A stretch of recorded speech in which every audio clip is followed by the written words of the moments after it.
নমস্কার, বিজনেস বাতে সোমনাথের সাথে এই এপিসোডে আপনাদের সকলকে স্বাগত জানাই। আজকে আমরা এই ছোট্ট একটি পর্বে আপনাদের সকলের অত্যন্ত একটি গুরুত্বপূর্ণ বিষয় নজরে আনছি। আমরা জানি তৃণমূল কংগ্রেস রাজ্যে সরকারে ক্ষমতার পালাবদলের পর এই নিয়ে তৃতীয়তম বার সরকার চালাচ্ছে। এই সময়ের মধ্যে মূলত সরকারের বিরুদ্ধে অনেক রকম অভিযোগ উঠেছে। আমরাও আলোচনা করেছি, সবাই করছেন, হাটে ঘাটে পথে মাঠে সর্বত্র এর আলোচনা হচ্ছে।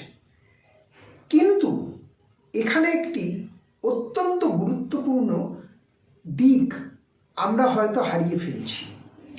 এই যে বিপুল পরিমাণ সমর্থন, জনসমর্থন নিয়ে মমতা বন্দ্যোপাধ্যায় ফিরে আসছেন ঘুরে ফিরে বারবার, এর কারণটা কি?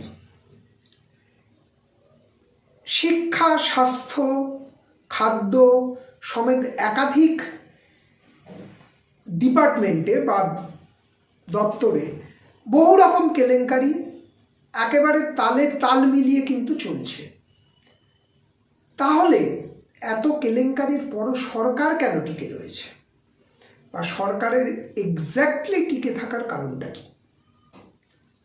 কারণটা কিন্তু অত্যন্ত সহজ সরলভাবে যদি আমরা দেখি তাহলে কিন্তু খুব একটা আমাদের বুঝতে অসুবিধা হবে না।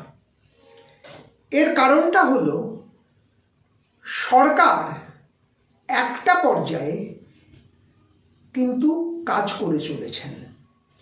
রাজ্যে বেশ কিছু উচ্চপদস্থ আমলা আছেন, মন্ত্রী আছেন, দলের কিছু একনিষ্ঠ কর্মী আছেন, যারা কিন্তু কাজটাকে কাজ হিসাবেই মেনে নিয়ে কাজ করছেন। বামফ্রন্ট সরকারের সঙ্গে তৃণমূল কংগ্রেসের সরকারের এইখানটায় একটা কিন্তু ব্যাপক পার্থক্য আমরা দেখতে পাচ্ছি।